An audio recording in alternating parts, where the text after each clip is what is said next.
Bien, estimados alumnos, continuamos con nuestro modelado conceptual de datos, como siempre, con su anfitrión, ingeniero Tino Reina.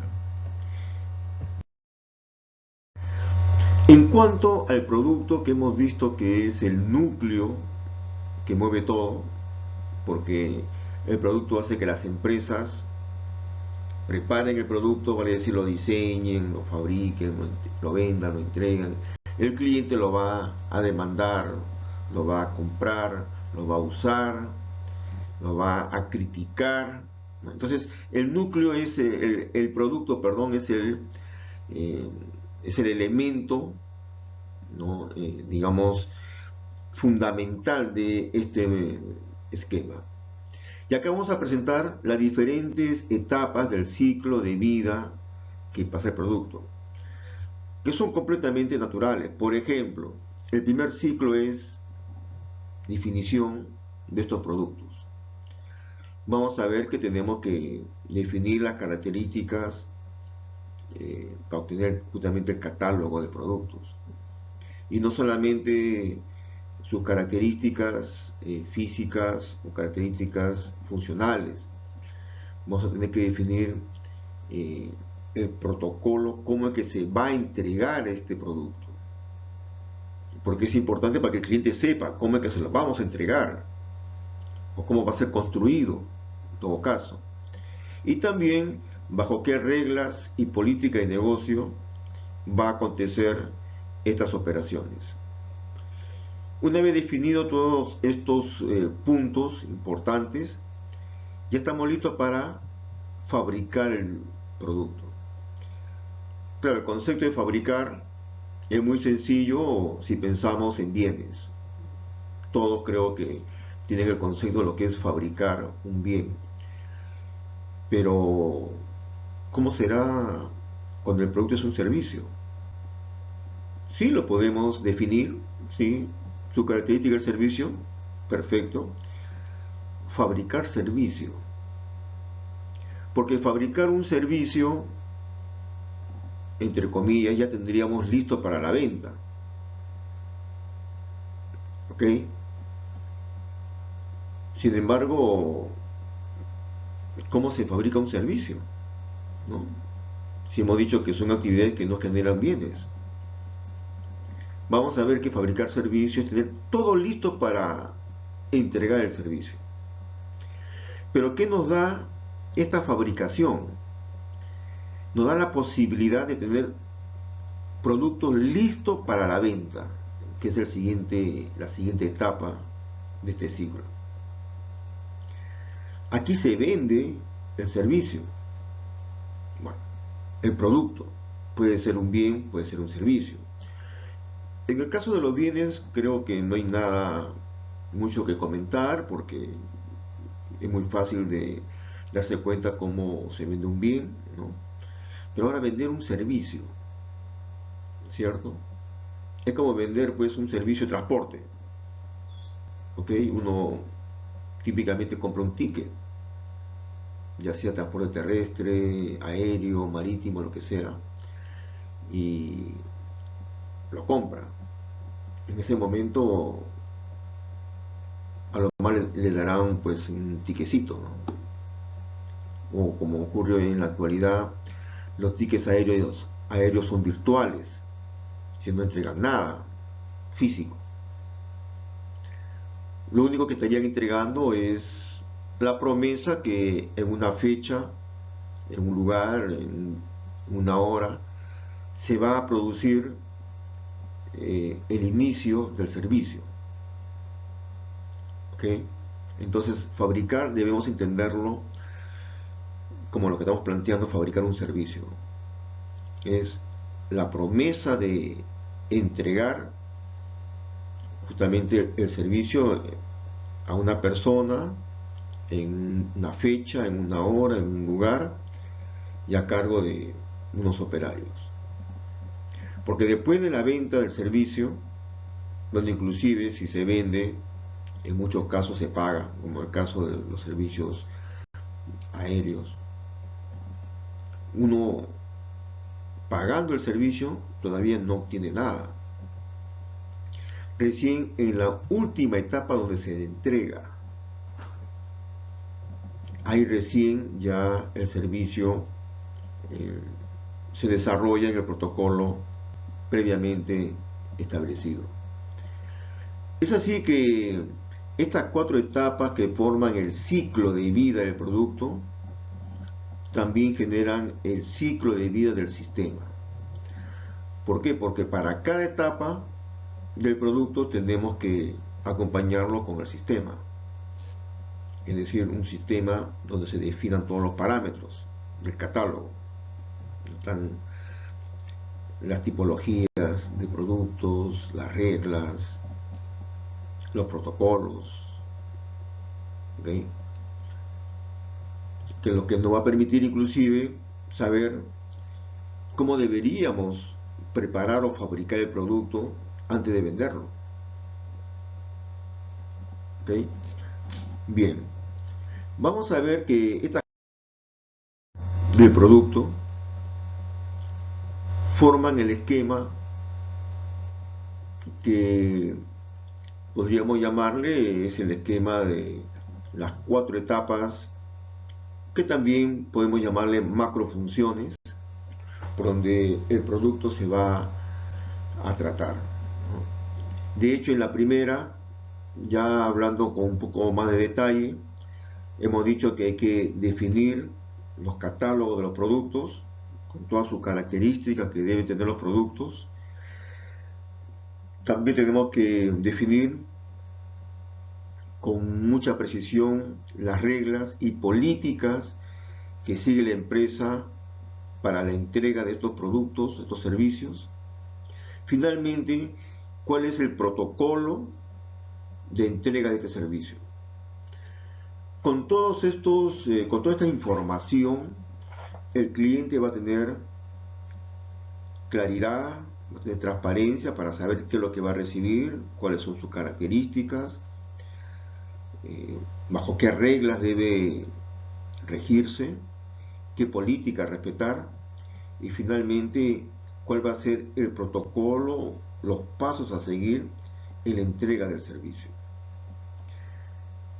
En la actualidad creo que ya podemos decir que ya esto es muy conocido en estas circunstancias que estamos pasando, mayo 2020, ya hay muchos protocolos de muchos negocios, sobre todo en el tema sanitario, ¿no? Bien, en la etapa que sigue, la etapa de fabricación o programación del servicio, donde básicamente tenemos 2 grandes pasos. Para programar o fabricar un servicio, el paso 1 es conseguir los recursos que son necesarios para asegurar que ese servicio se va a dar. Ahora, no solamente es suficiente con conseguir los servicios. Lo más, digamos, importante en este punto es tener programados los recursos. Porque al programar los recursos ya me da una idea de fecha y hora y operario para ese recurso. Con lo que va a generar lo que se conoce como el ticket del servicio.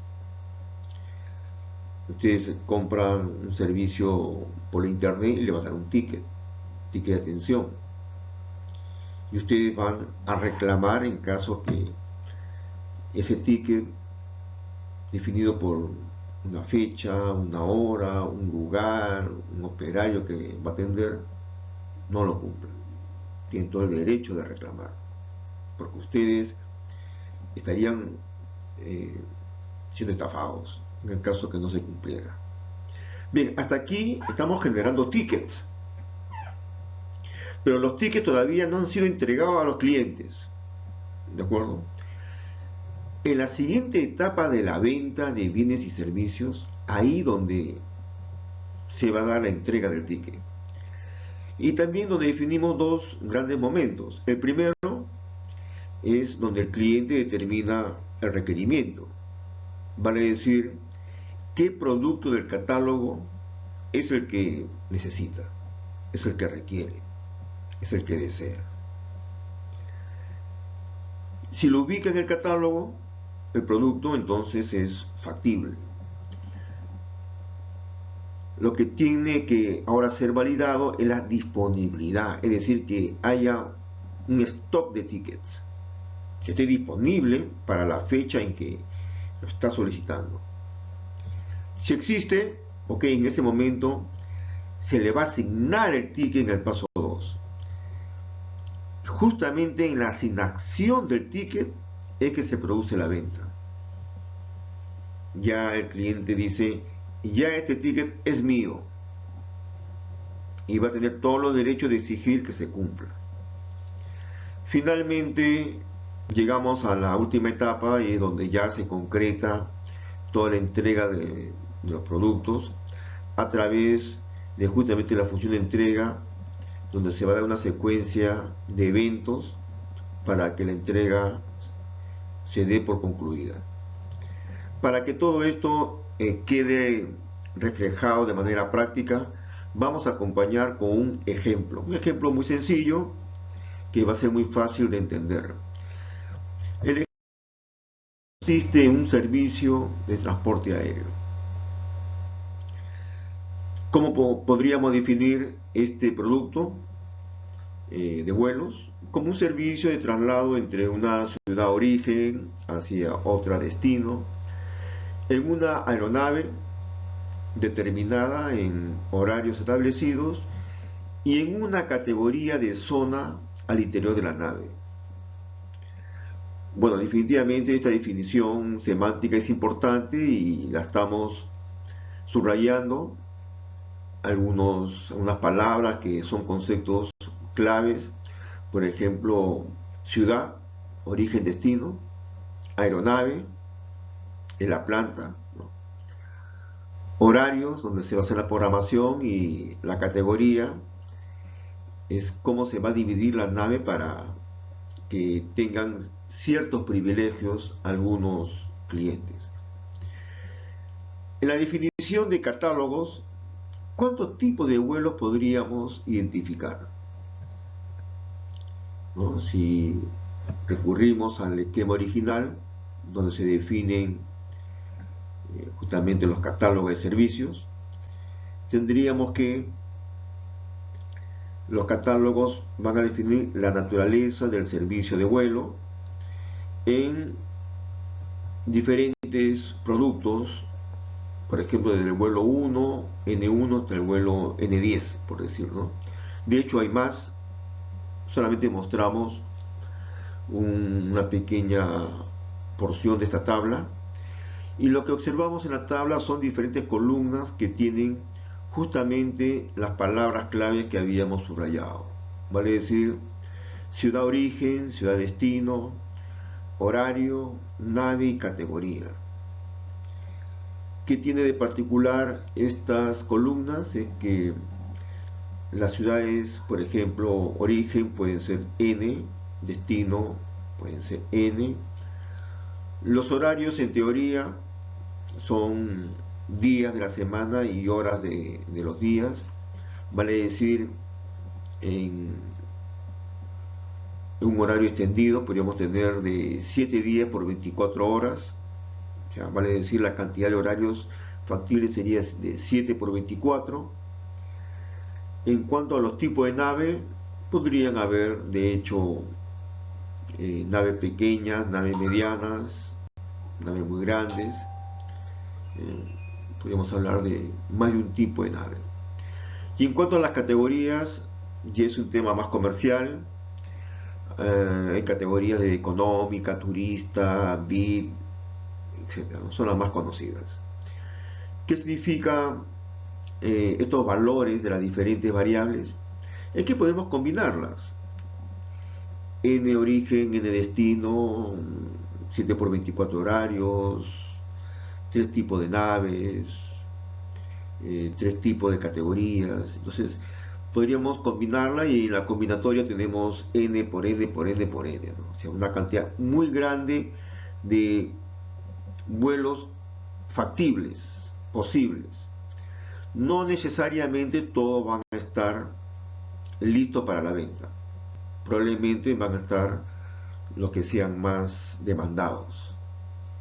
¿Ok? Pero como propuesta de robustez tenemos que plantear el universo de vuelos posibles. También entre los bloques de definición tenemos las reglas, tenemos las políticas y tenemos los protocolos.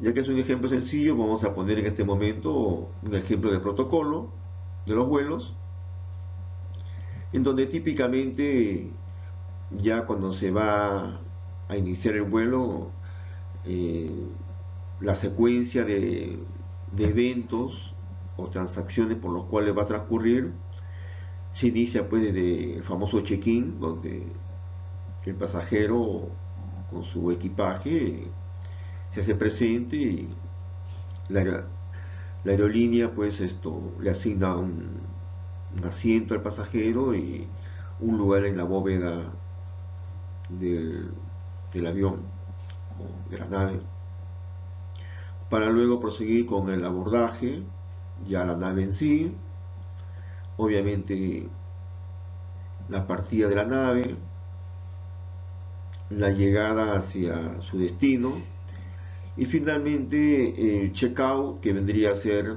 el retiro de los equipajes por parte de los clientes. ¿Okay? Entonces, aquí estamos comenzando con la etapa de definición. Hemos definido, vean, las características del catálogo en cuanto a las propiedades, en este caso origen, destino, horario, nave, categoría. De hecho, estas variables van a hacer de que los precios varíen, los tiempos varíen. Un precio de una ciudad, origen a otro destino, obviamente varía de ciudad en ciudad, van a variar de horario en horario, inclusive en el tipo de nave y finalmente en la categoría en que se va a viajar. ¿Okay? En cuanto al protocolo, repito, es lo que el cliente debe saber cómo se va a desarrollar justamente el vuelo. Pasamos a la siguiente etapa, la etapa de la programación de servicios, que como habíamos ya presentado, eh, tiene dos momentos. En la primera hay que conseguir los recursos y en la siguiente hay que programarlos para generar los tickets. Los recursos son pues de hecho las naves y los tripulantes que se hacen cargo de la nave. Estos recursos van a ser programados, ¿no? Por ejemplo, para cierta fecha, determinada tripulación, determinada nave, van a definir determinado vuelo y por cada definición de, de vuelo tenemos una cantidad de tickets generada. Estos tickets obviamente están listos para ser vendidos. Acá solamente se ha programado. Vean lo importante de la programación. Con la programación ya se puede hacer negocio porque tenemos tickets de venta. Completamente seguros, fiables, porque para determinada fecha, determinado vuelo está listo, hay una tripulación lista, hay una nave lista. Entonces hay un compromiso asumido por la empresa que esos recursos van a estar listos en esa fecha y en ese horario determinado. Entonces pasamos ahora a la etapa de la venta. En la etapa de la venta también hemos definido dos momentos. El primer momento es donde el cliente define, en este caso, el vuelo que necesita, vale decir, de qué ciudad origen, qué ciudad destino, en qué horario y en qué categoría requiere viajar. Entonces lo que hace el sistema va a ser primero validar la disponibilidad de tickets. De hecho, en esta tabla se muestran los lotes de tickets generados, la cantidad de tickets que ya han sido reservadas y por diferencia encontramos la disponibilidad. Muy bien. Si esta disponibilidad obviamente es mayor a 0, entonces hay tickets disponibles y podrán ser asignados. Entonces, en esta tabla se graba el evento, en este caso la venta 002, donde se están vendiendo de hecho del vuelo N2 dos tickets, el P002 y el P003. Se indica también por qué canal fue vendido y la caja que está afectando en este caso, ¿no? Después de la venta, lo que va a ocurrir es actualizar la cantidad ya reservada, vale decir ya vendida, ¿no? Como se podrá observar, la cantidad vendida está dado en este caso por la variable Y, entonces se va a incrementar en una unidad en caso que, bueno, sea un ticket, o en dos, en caso que fueran dos tickets. ¿Okay? Ya hasta aquí se ha vendido, se ha asignado los tickets. La última es ya la etapa de la entrega, en donde ya hemos presentado el protocolo que está formado por 5 transacciones: check-in, abordaje, partida, llegada, check-out, en una secuencia presentada. Y como ejemplo solamente mostraremos los elementos que forman el check-in, ¿no? El evento check-in planteado por la transacción check-in, la transacción es lo que define, el evento es lo que ejecuta, para que no se vaya a malinterpretar, ¿no? De hecho, el cliente participa en este evento con su equipaje, ¿ok? La empresa asigna el asiento al cliente y un lugar en la bóveda justamente para el equipaje. Se indica por qué canal se hizo el check-in, puede ser un canal presencial, un canal de internet, otro canal. Y la caja va llevando la contabilidad de los tickets ya chequeados. ¿Ok? Hasta aquí hemos presentado el ciclo de vida de un producto. Vean, este es un caso real, un caso muy conocido de los vuelos. Hemos visto con bastante detalle, aunque todavía falta más, ¿no? Pero para hacer una primera aproximación ha habido bastante detalle de cómo se define el producto, cómo se programa o se fabrica, cómo se hace la venta y en este caso cómo se hace la entrega. De hecho, ustedes se pueden imaginar que por cada elemento que presentamos en este check-in, como identidad cliente, equipaje, evento, canal, asiento, bóveda, etcétera, que son elementos del modelo, tenemos que luego más adelante detallarlo con los datos que posee cada uno de estos elementos, ¿no? Así como vimos en el ejemplo de la introducción. ¿Ok? Luego continuaremos con la segunda parte en otro video.